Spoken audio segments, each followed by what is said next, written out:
conspiring to incite a riot. Hell no, we won't go! Hell no, we won't go! American justice would be called upon to determine who was responsible, police or protesters.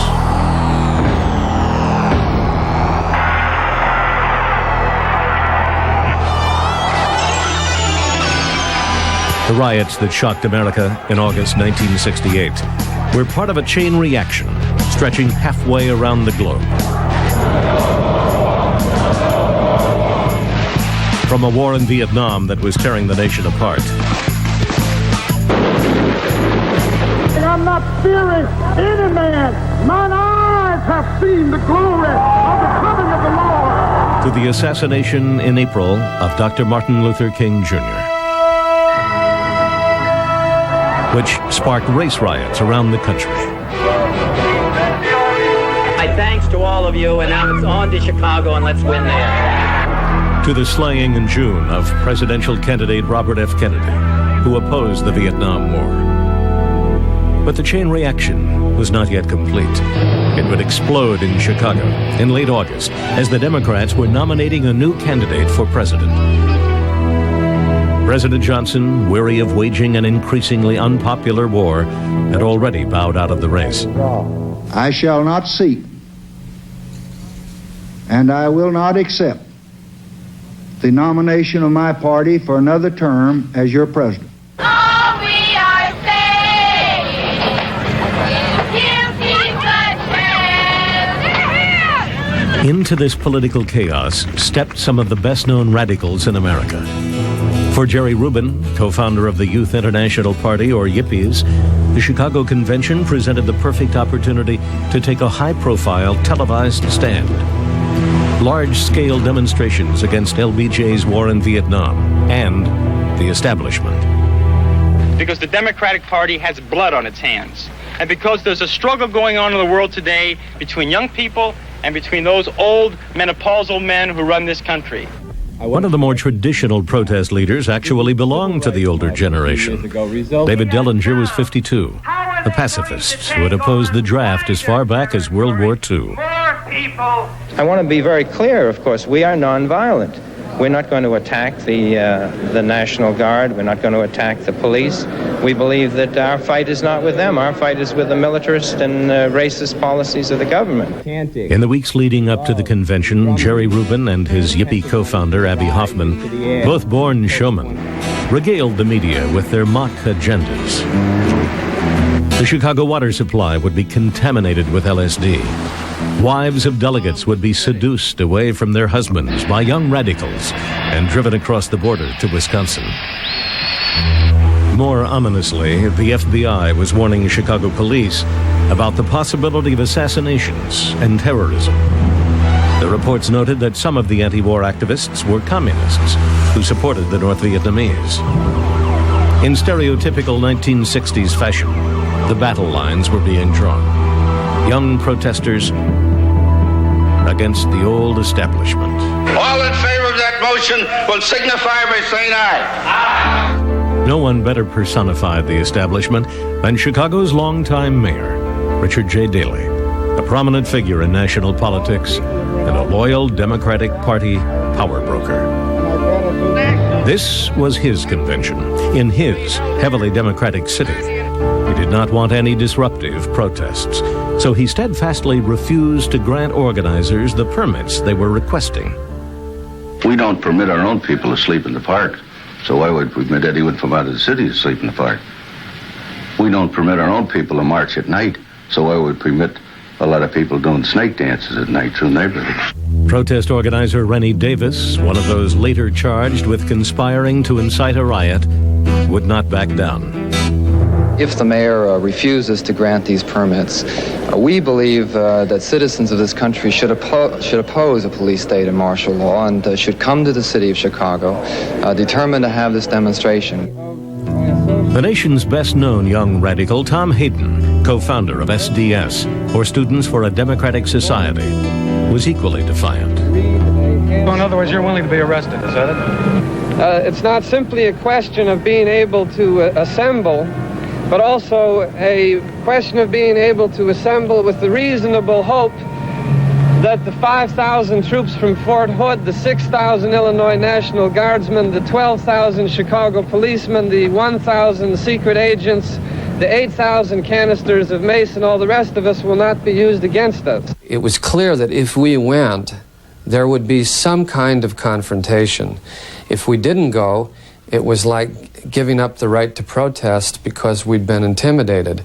So we went not knowing from day to day what was going to happen. As protesters began gathering in Chicago parks, a federal judge rejected the demonstrators' appeal for permits to sleep in the parks and marched to the convention hall.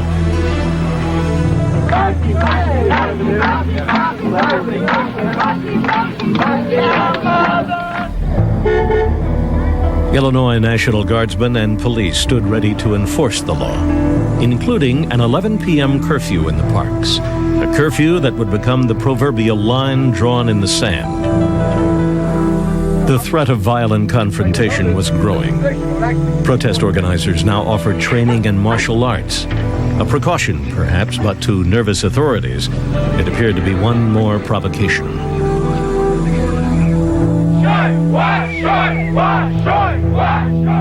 Equally provocative were the so-called snake dances, a Japanese paramilitary formation.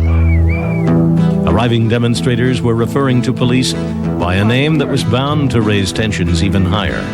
They called them pigs, you know, and it was Allen Ginsberg, the poet, took issue with his own people and said, you call a man a pig, you're going to bring the pig out in him. With passions rising every day, Chicago police officials, including spokesman Frank Sullivan, were increasingly suspicious of the protest organizers and their motives. It was an attempt by a small group of radicals to have a confrontation with the police department, which they thought would advance their political cause, which was to discredit the government of the United States of America. On the day before the official start of the convention, the Yippies, risking retaliation from the police, tried to hold their first planned event, a music festival in Lincoln Park, for which they had no permit. Police shut it down. It was the opening salvo. By that afternoon, Sunday, August 25th, the crowds in Lincoln Park were getting increasingly restless and angry. Angry at police, but also with their own leaders, who had assured them they would get permission to march and to stay in the park. At 11 p.m., police, enforcing the city curfew, began herding the demonstrators out of the park. One group of protesters defied the police by re-entering the park and refusing to budge. They suddenly gave new meaning to a standard anti-draft slogan.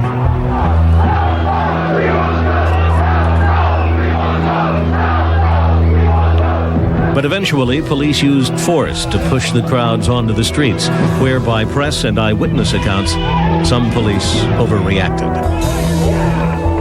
Suddenly they started attacking anybody in sight, trying to scare them, clubbing them if they could reach them, and there was this kind of surges of panic up and down the street as people tried to get away from the clubbing cops. Police thought their behavior was justified. I don't understand this naivety that people think they can illegally touch policemen, push policemen, shout at policemen, call them names, and everything is going to be peaceful. I'd advise obeying policemen. The battle between police and protesters Sunday night was just a hint of the trouble ahead on the streets of Chicago. Violence that would lead to federal indictments against 8 protest leaders for inciting a riot.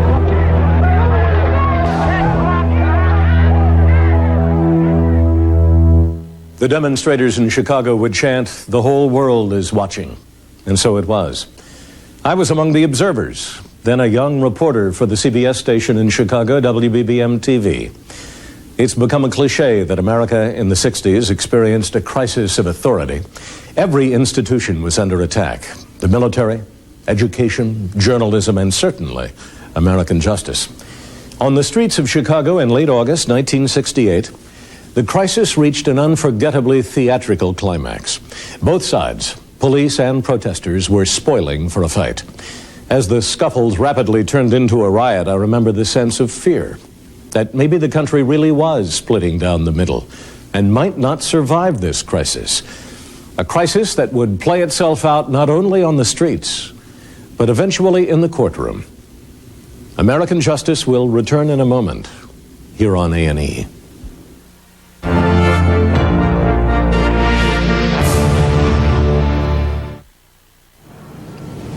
Yeah, my plane was... They can take on a life and a logic of their own and charge toward some violent climax, the size and shape of which no one, neither police nor protesters, can foresee.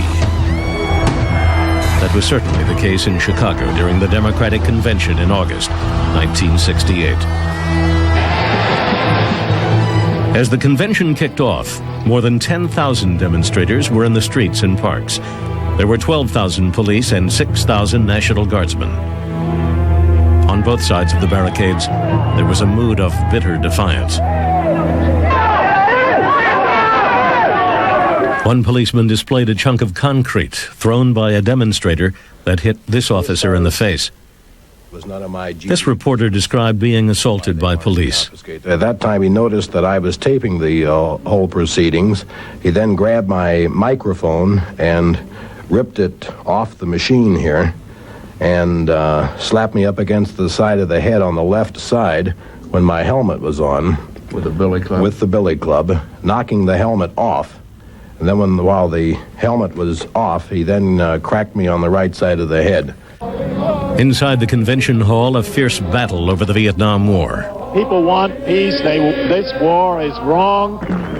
A battle the demonstrators outside were following closely to see if their view, immediate American withdrawal from Southeast Asia, would win the support of the Democratic Party. In the end, it would not. Monday, August 26th, the riot was gathering momentum. Demonstrators tried to march to Chicago police headquarters to protest the arrest of anti-war activist Tom Hayden. They were turned away. Hayden had been charged with trying to let the air out of the tire of a police car. He was released on bail. This is the kind of thing which escalates an already tense situation, which convinces our people that this was an act of political persecution and certainly can lead to future difficulties. The difficulties were in fact very immediate. Hundreds of angry protesters now swarmed into Grant Park, downtown. Some leaped onto the statue, appropriately enough, of a Civil War hero, General John Logan. They hoisted Viet Cong flags. Police charged up the hill and yanked people off the statue. One young man refused to come down. When he still would not budge, police began beating him. They forced him off the statue, breaking his arm in the process.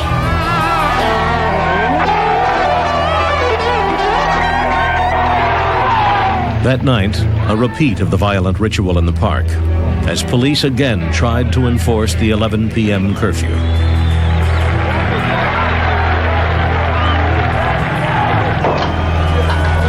When demonstrators refused to obey the law and leave, police fired tear gas into the crowd.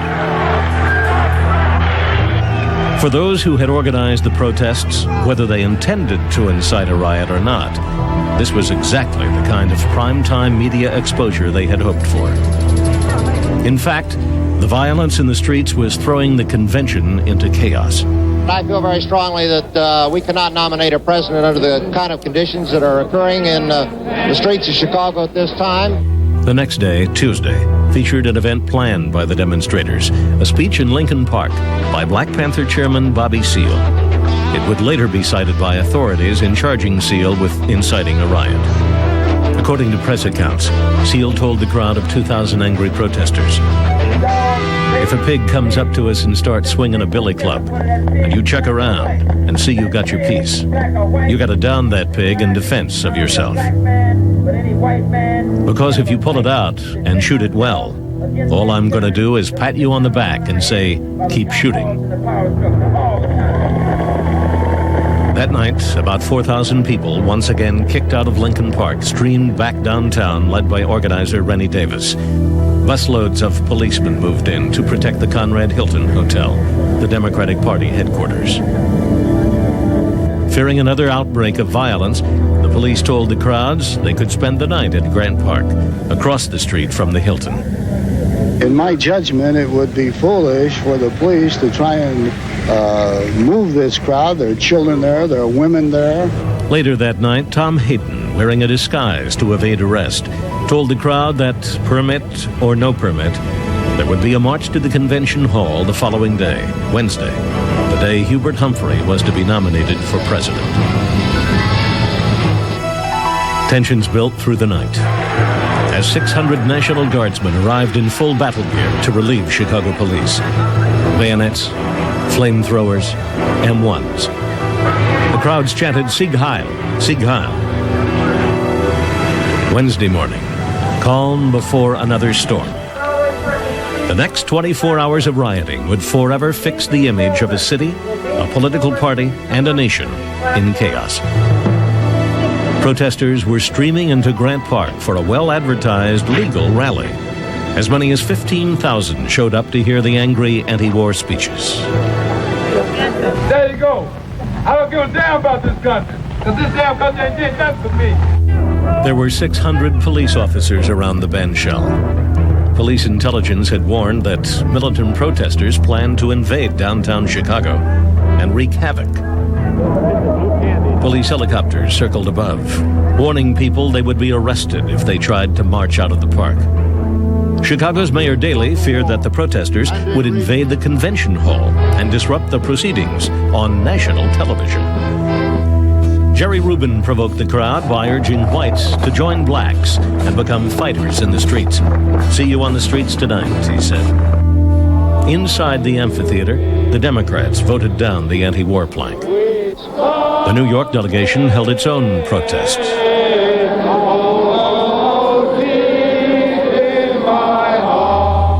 Out in Grant Park, word of the anti-war plank's defeat enraged the crowd. At about 3:30 p.m., a teenage boy climbed the flagpole and began to lower the flag. Police pushed their way through the crowd and arrested him.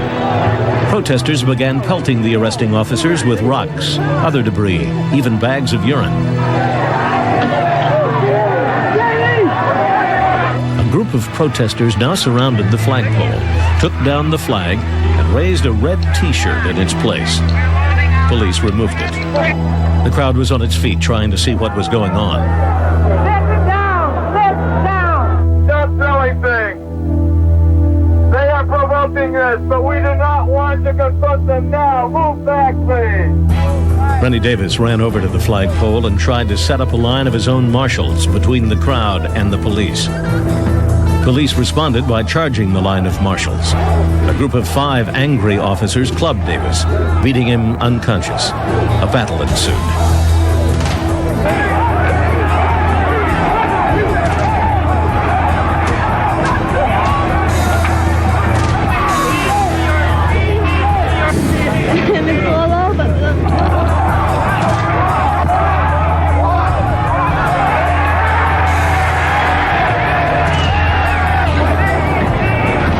One protest leader then called on people to disobey the law and march to the convention hall.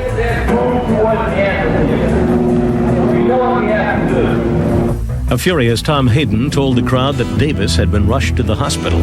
He urged them to leave the park in small groups and, as he put it, turn this overheated military machine against itself. Heavily armed National Guardsmen now moved into position to prevent the crowds from moving en masse from the park to the downtown Democratic headquarters at the Conrad Hilton. Chicago police formed their own lines to prevent a march toward the convention hall, more than 3 miles away. Nonetheless, activist David Dellinger tried to organize protesters into a line and lead his own nonviolent march. Chicago Deputy Superintendent James Rochford arrived and told Dellinger he could not under any circumstances lead a march. Finally, a leaderless mob of 7,000 people broke up and began streaming over the bridges toward the Hilton. Some were looking for trouble. Many wanted to march. Others were just trying to leave the area. Hell no! We won't go! Hell no! We won't go! Police and guardsmen were confused. As people tried to get past police lines, the National Guard fired tear gas. Dazed and frantic demonstrators, many vomiting from the tear gas, now cascaded onto Michigan Avenue, right in front of the Hilton and the network TV crews.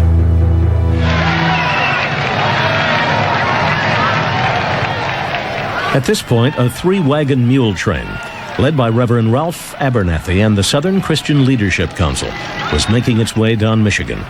Abernathy had a permit to march to the convention hall. Thousands of demonstrators now tried to link up with the mule train.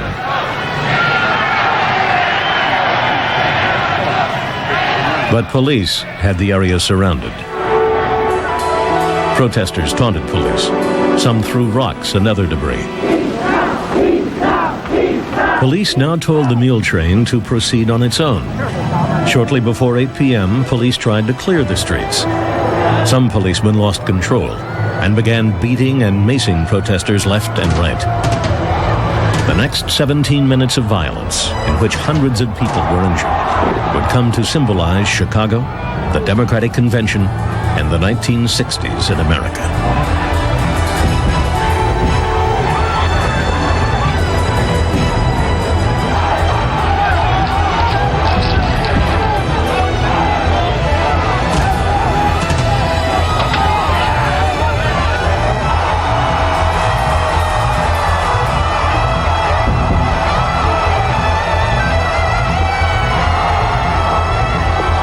An official report would later coin the phrase police riot to describe the event, meaning that police, while provoked and attacked by demonstrators, lost control of themselves. I've never heard such animal sounds coming from people as were coming from the cops. They were growling the way you hear growls coming from bears in the movies.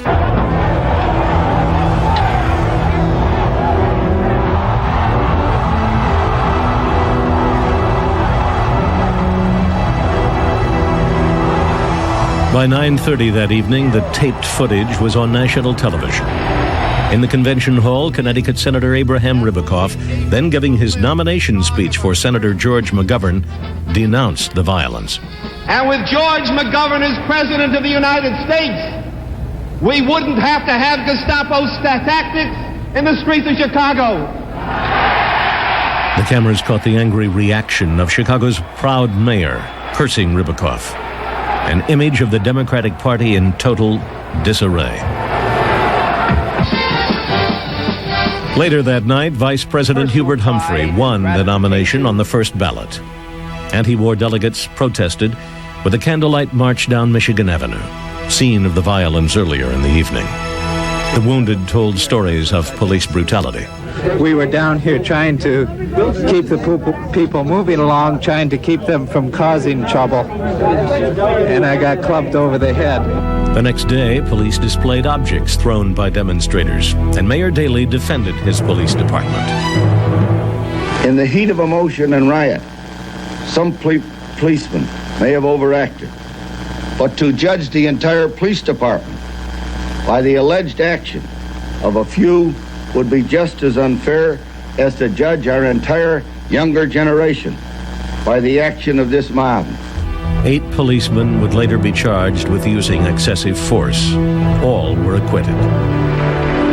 Hubert Humphrey would go on to lose a close race in November to Richard Nixon, a defeat attributed in large part to the chaos and violence in the streets of Chicago.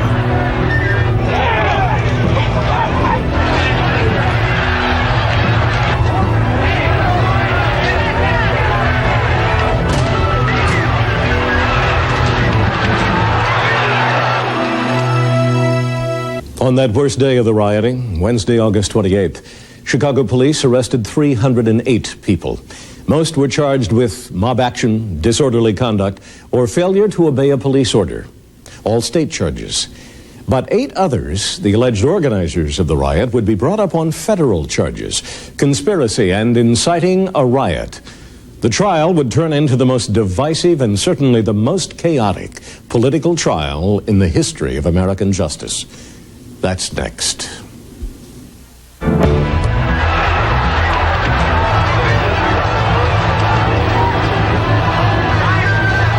The anti-war activists who came to Chicago in August 1968, hoping to publicize their cause, had succeeded in ways they had never dreamed possible. Now American justice would stage a bizarre reenactment of the conflict in a federal courtroom as 8 men faced charges for conspiring to incite the riots. David Dellinger, Rennie Davis, Tom Hayden, Abby Hoffman, Jerry Rubin, John Froines, Lee Weiner, and Bobby Seale. The Chicago 8. Once again, young protesters pitted against the old establishment. Only this time, the protesters would tangle with a feisty 73-year-old federal judge named Julius Jennings Hoffman. Like Mayor Daley, Hoffman embodied the establishment.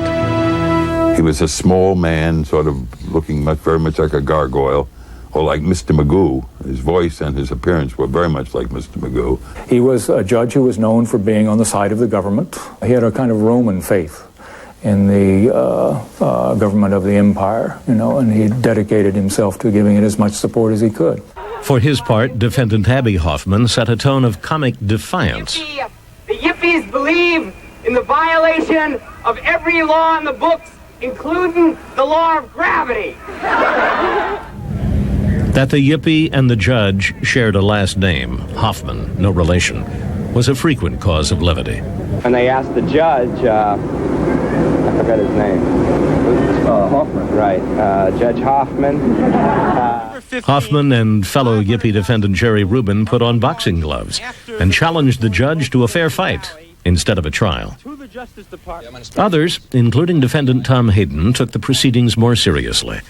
He challenged the idea that taunting police amounted to inciting a riot. As for taunting, I've never been told that taunting is illegal. What we're accused of by many people in the government is precisely this business of taunting. Like somehow we'd get a fair trial if we dressed up. Last year we wouldn't have been attacked by police if we had called them Mr. Federal prosecutor Tom Foran said the evidence of provoking the riots went way beyond mere taunting. Things like saying to a group of kids late at night in Lincoln Park, now I want you to go out into the streets and I want you to grab a blue helmeted blankety blank and put them on a morgue slab. Now that's inciting to riot. Each of the 8 defendants was charged under a new federal law, crossing state lines with intent to incite a riot. They were also accused as a group with conspiring to violate that law. It's a concept I don't like. I don't think riot should be a legal prosecution availability. I think that it's too easy to charge people with it. No one really quite knows what it is. What is a riot? They were throwing bricks at police vehicles. They broke the windows of some police vehicles. You can't interfere with other people's rights to assert your own. And particularly when you're talking about starting fires and breaking windows and beating up policemen and throwing rocks at public officials and there's no great difficulty in saying what's a riot compared to a peaceable assembly. All the defendants denied that there was any conspiracy to incite a riot. Abby Hoffman kept saying conspiracy. We couldn't agree on lunch. As the trial began on September 24th, 1969, demonstrators filled the streets near Chicago's federal courthouse. Inside, Jean Fritz was picked to be on the jury of 10 women and 2 men. All the defendants sitting at the table with their beards and their long hair, which was not the style right then, and they were all laughing and talking, and you thought, oh my God, what am I doing here? One of the first battles in the courtroom concerned defendant Bobby Seale. The Black Panther leader refused to accept either of the 2 defense attorneys as his lawyer. Seale demanded that since his own lawyer, Charles Gary, could not be present at the trial, that he should be allowed to represent himself. Hoffman denied Seale's request and told him to accept William Kunstler as his attorney.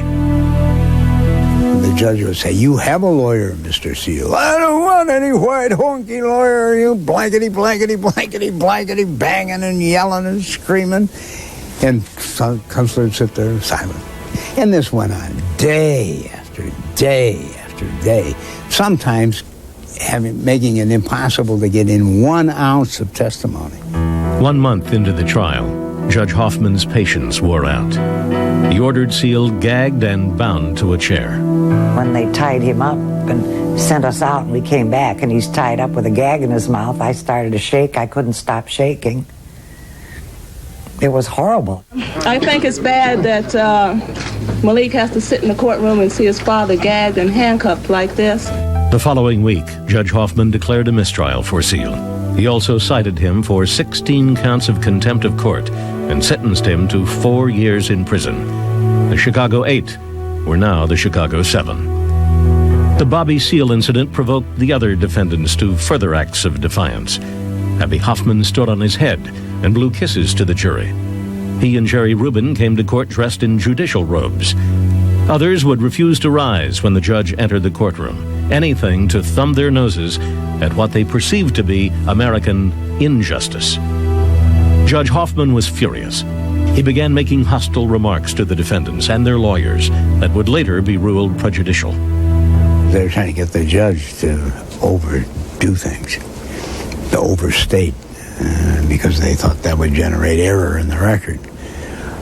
They taunted us too, and I think I lost my temper at least a couple times. But it was like going to the dentist and having a root canal every morning is what it was like. In between these disruptions, the government tried to make its case. Prosecutor Foran relied on the testimony of undercover policemen who had infiltrated meetings the defendants held before the riots. They'd have these meetings, and in these meetings they'd say, Abby, you and Jerry are going to be up in Lincoln Park, and you're going to have such and such a rock group there. At 11 o'clock at night when you're supposed to leave the park, build some barricades and tell the cops you're not going to leave. They're trying to make you leave, fight them. The defendants denied the charges. We said, get out of Lincoln Park. When the cops come into Lincoln Park, there's no human possibility of staying there because they're coming in with orders to kill anybody who tries to stay there. And we don't believe in suicide. Leave the park. That was my position all along. Statements like, if blood is going to be shed, let it be shed in the streets in front of the convention where the TV and the delegates are going to see it. That's something that I said at a time when things were totally at their worst. I said that. But to think that that was planned a year before or a month before, it wasn't planned a minute before. Defense Attorney Kunstler tried to show that the undercover cops were lying on the stand. We had total perjury on the part of the many police officers who testified.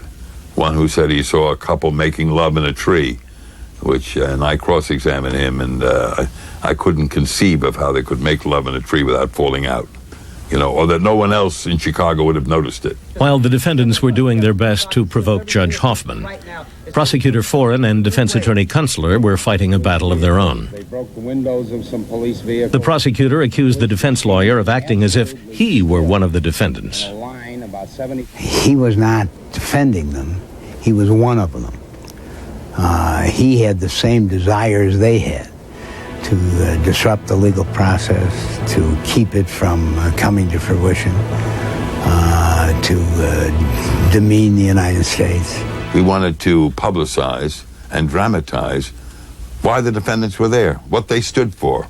And so we did things like having a Viet Cong flag on our table, like standing and reading the names of the dead on Moratorium Day, bringing Bobby Seale a birthday cake, and so on.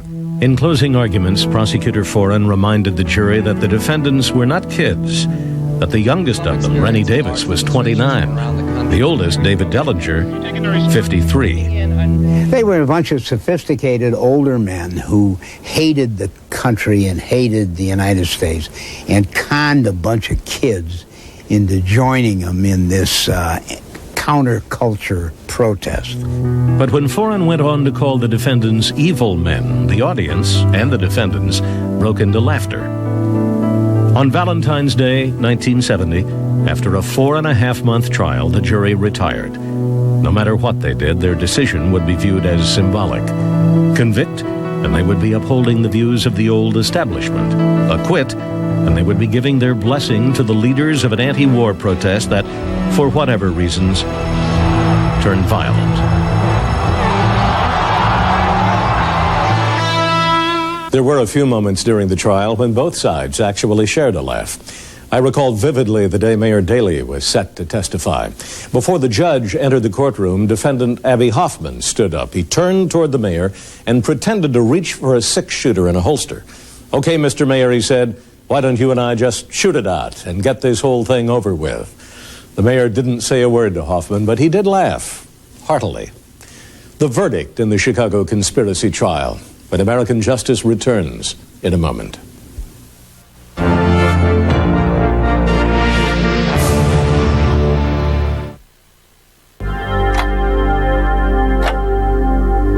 You have a 30-year mortgage. A&E.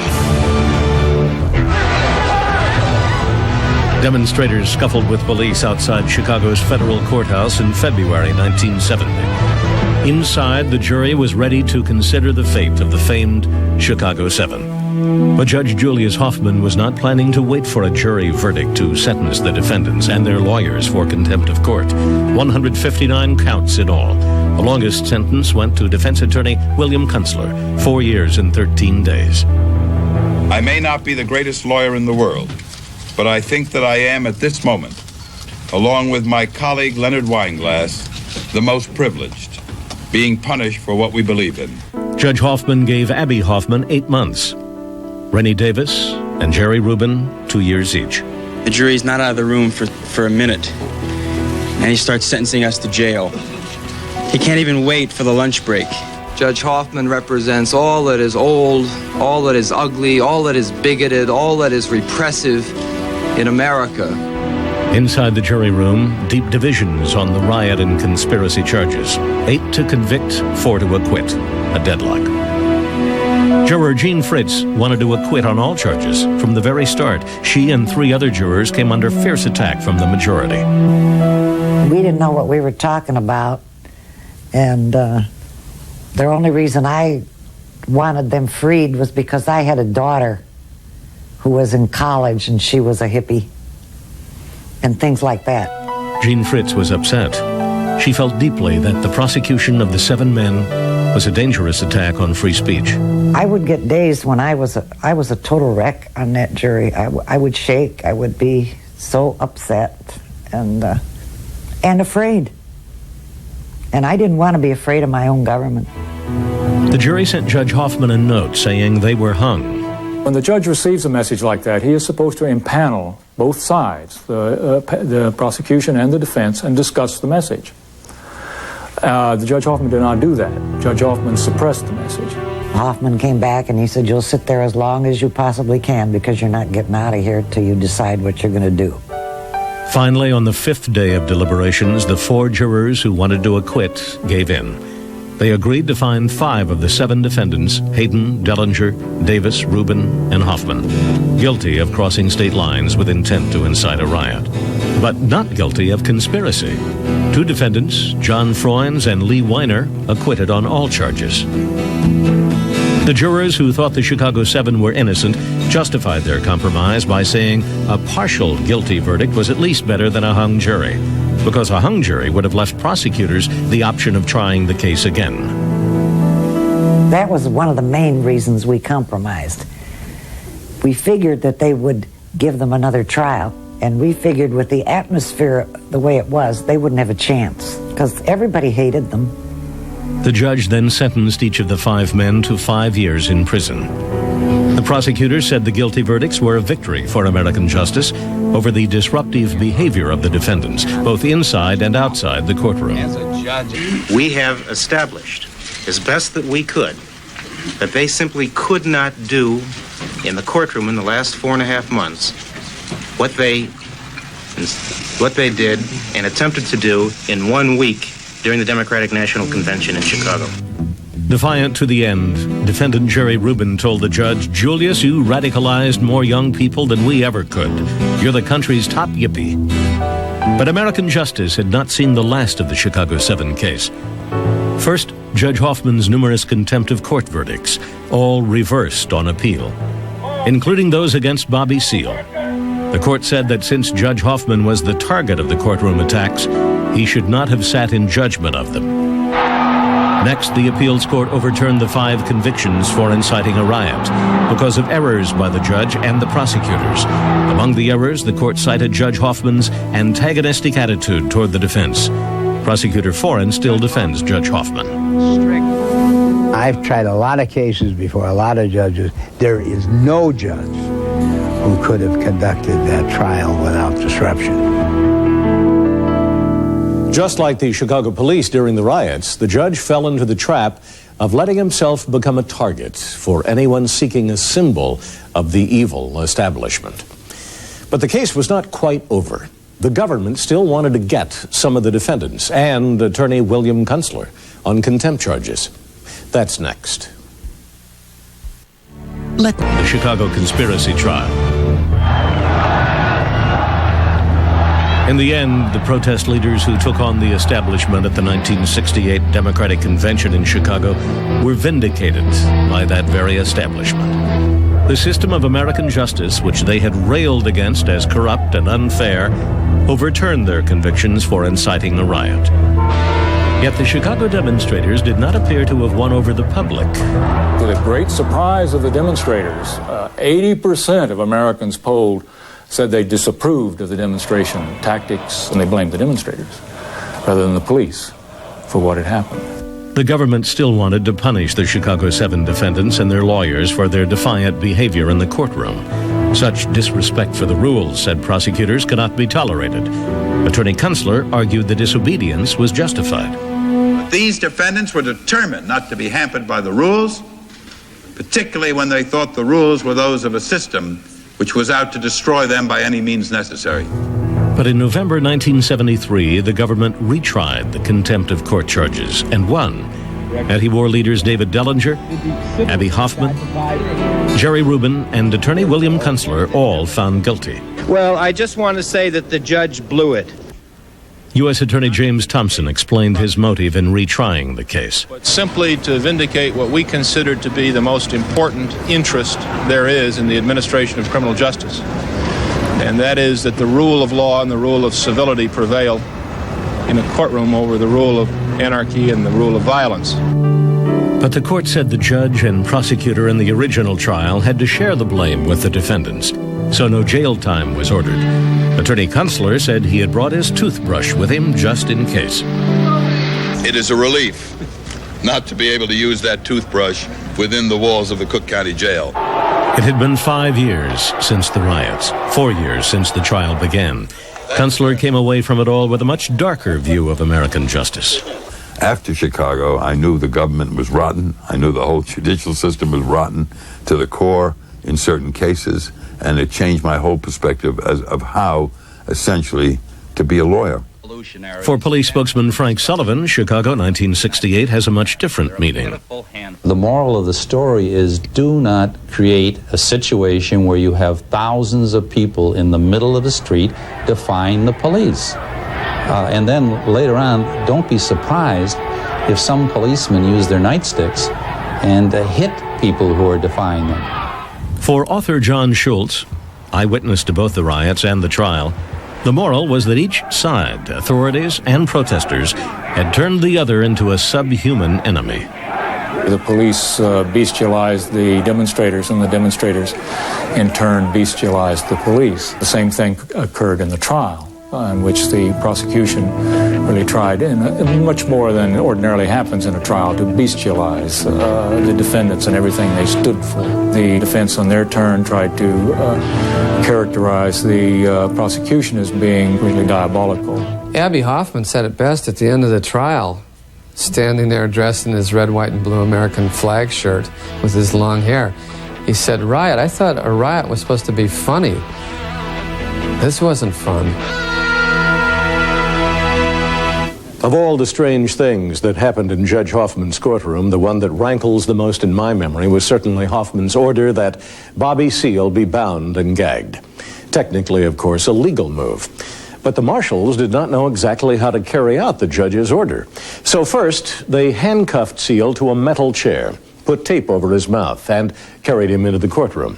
Seale began clanging the cuffs against the chair. The judge was annoyed. He told the marshals, "Fix it." So they carried Seale back out, This time put him in a wooden chair, tied him down with rope, put cotton over his mouth, covered it with tape, and carried him back into the courtroom.